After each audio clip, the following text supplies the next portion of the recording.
Yo, what's up guys? I know it's been a long time since I've made a video, but with the launch of Archeage Unchained, I've been going pretty hard, and I didn't really want to make any videos about it with the current level of knowledge I had, which is basically none. This is my first real playthrough of the game. That being said, throughout this first month, I've learned a lot of stuff I wish I knew earlier. With Archeage having little to no information available for new players, I feel like it's about time for me to share some of it.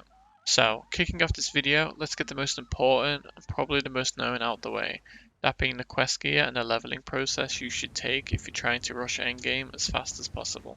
The leveling process is pretty simple, but there are a couple of important things that get breezed over in most guides.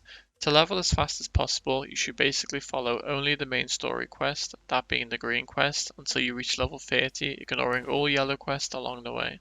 It is, however, very important for you to pick up the quest for your ground mount and your glider. If you outlevel the glider quest, you will no longer be able to obtain it for free, and you'll have no choice but to craft it in Mirage Isle. It's also good to know that you can get your pack donkey around the level 30 mark by doing your brother soul quest. The ones of importance should have a green flower above their heads. At level 30, you'll be taking all story and yellow quests till you hit level 45. At this point, if you follow the story, you should be in Diamond Shores or Golden Ruins. You can then use your rowboat to reach Aegis Island. This island is used to level from 45 to max and is even used to power level Ancestrals. If you have a friend who's already been to Aegis Island, you can ask them to open up a portal for you. It's important that you reach level 45 before you head here though, because the monsters won't grant experience to anyone below that level. If for whatever reason you're lacking the experience to reach 45, it's good to note that crafting and gathering can be a great source of experience. You're allowed up to 3 accounts per person, and one of mine has gone from 30 to 50 doing nothing but trade packs and mining.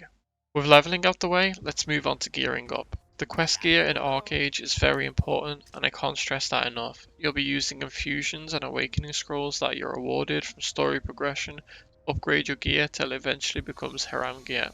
Do not, and I repeat, do not delete, sell, or break down this gear using even stones. You can replace the actual gear for your offender in your main faction's city hub, that being Mirianopol for me. However, you will be unable to find a replacement for the infusions you've dumped into upgrading the piece you destroyed, basically making the progression of that piece impossible. At endgame, you can farm abyssal mobs for a chance to get another piece of green Hiram gear, but it's a lot of fluffing about and you'll probably be better off re-rolling at that point. While we're on the subject of gear, let's get two things out of the way. You can reroll the stats of your story questline gear by buying Adventurer Evanstones from the general merchant in your faction's main city hub. Using the Adventurer Evanstones on your gear will return to you the essences and awakening scrolls used to upgrade the piece. As mentioned earlier, you can buy the gear from a vendor in the same location. This basically allows you to reroll the stats on your gear before upgrading to Hiram. When your gear is at Hiram, you can no longer break down the gears or reroll the stats. As for the second thing I mentioned, all gear you obtain will have an initial 5 change attempts, which allow you to reroll a non-beneficial stat in the hopes of getting something more suited to your class. With every tier your gear climbs, you'll gain 1 additional change attempt, so be sure to use them to maximize the chances of getting the stats you want. The next thing I want to talk about is the Folio, Pack Demand, Arena, Vocation, and Honor shops. The Folio is a function you can bring up using the default bind O. It allows you to type in the name of any finished product or material and see everything you need to craft the item or every item that requires the material you searched. This is honestly one of the most important features of the game, and you should get into the habit of checking what materials are used for. This can lead to some great money making opportunities that others may have skipped over. Using the default bind Shift O allows you to see the current demand percentages for each pack to each location. Another really useful feature that can save you a lot of time. Doing games with Drill Camp and Free For All in the Arena Instance tab will reward you with currency used to buy stat mitigation scrolls and pure stat gain titles. It's also good to note that you can access the Vocation and Honor shops by opening up your character page and clicking the carts beside the currency. You can also access the Arena shop by clicking the Instance tab. All of these are pretty basic but also really important, so hopefully that benefits someone. So, with all that out the way, let's move on to family, guild benefits, guild cloak, and upgrading it. So, in Archeage, there's a system in place that allows you to form a family using a family certificate. The family page, via default bind Shift V, will offer you 3 daily quests, which will reward a significant amount of vocation points. The quests are all pretty basic and fast, with only one requiring you to have any sort of progression to complete, that being its locked behind residency. Vocation points are used to buy a whole bunch of items that you can see by opening up your character page and clicking the card sign beside the vocation currency. Some of the more valuable items are the Yattakarth, Bear Cub and Royal Seed, which is used to craft larders. I wouldn't recommend buying the Dawn's Drop gear set using your vocation, and I'll explain why later on in the video. Similar to family missions, you have guild missions. These all reward prestige, which can be used to purchase a lot of convenience-based items, but more importantly, the guild cloak. You can upgrade this cloak by killing specific monsters in Diamond Shore. Eventually you'll upgrade to Ethereum, which you can see in the folio. Each scroll gives a 25% chance to awaken.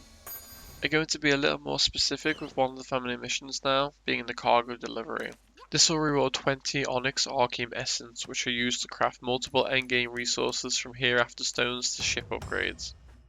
While running cargo for the cargo ship, be sure to buy Captain's Protection from the merchant you see on screen now, and activate it by talking to the captain on the deck of the cargo ship.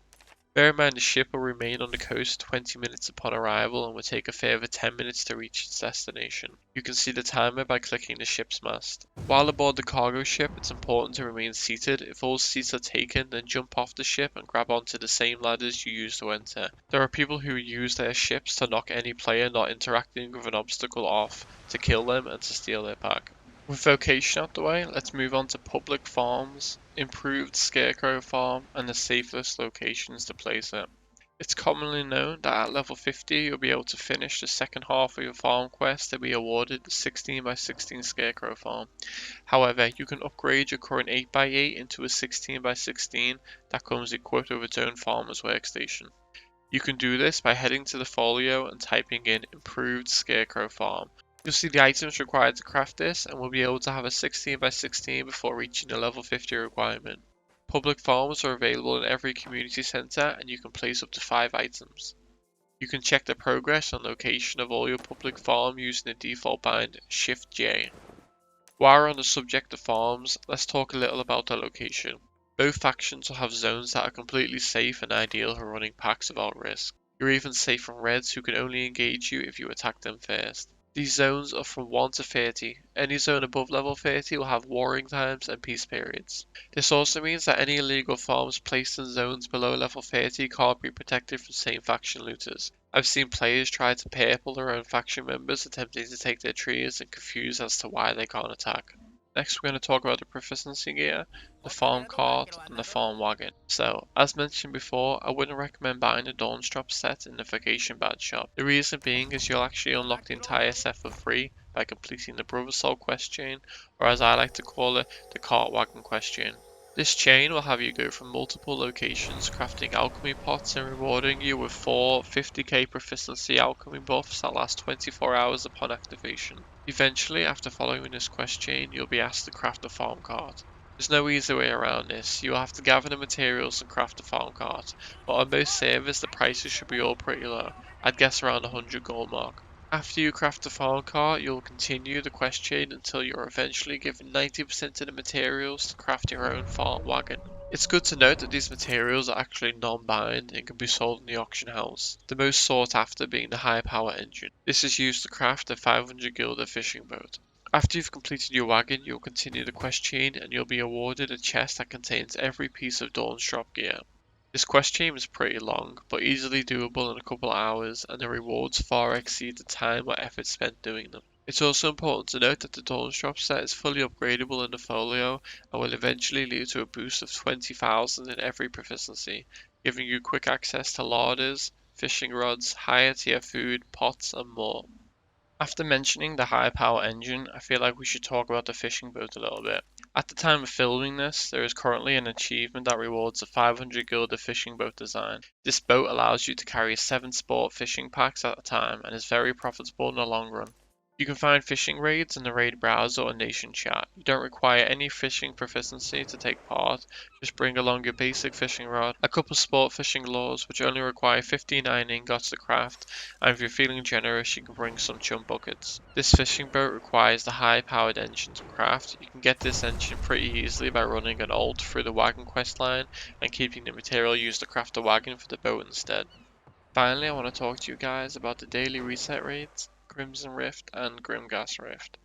When you eventually hit 55, you'll want to start looking for the daily reset rates. The most prominent one will appear at your server's reset timer and usually consists of a full raid and co-raid. You basically steamroll your way through Diamond Shores, Echolok, Reedwind, Sungold Fields, West Haram and East Haram. These zones all have a Haram Herald that will offer you a purple quest to kill a large quantity of monsters for infusions or awakening scrolls. You should also aim to complete Crimson Rift and Grimgas Rift, which both reward honor and infusions. You can find the time for these two events in your daily schedule calendar under events. Well, that brings us to the end of the video, guys. Well done if you managed to stick it out to the end, and I hope some of the information is new to you and helped you progress. Till next time, guys, take care.